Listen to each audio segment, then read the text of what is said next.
არასამთავრობო ორგანიზაციამ შეზღუდული შესაძლებლობის მქონე პირთა უფლებებისათვის გასული 2 თვის განმავლობაში განხორციელებული 2 პროექტი შეაჯამა. ორგანიზაციის ხელმძღვანელმა შშმ პირთა უფლებების შესახებ მომზადებული საუკეთესო ფილმი გამოავლინა და ავტორს საჩუქრები გადასცა.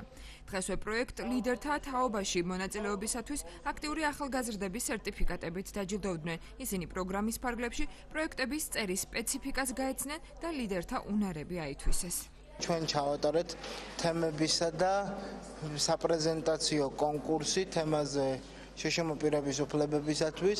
საუკეთესო თემის ნაწილში გაიმარჯვა მახოს საჯარო სკოლის მოსწავლეებმა, საუკეთესო პრეზენტაცია კი წარადგინა თხილნარის მოსწავლემ. ჩვენ მათ გადავცემთ სერტიფიკატებს, სამახსოვრო საჩუქრებს. პროექტში ჩართული იყო 4 სკოლა.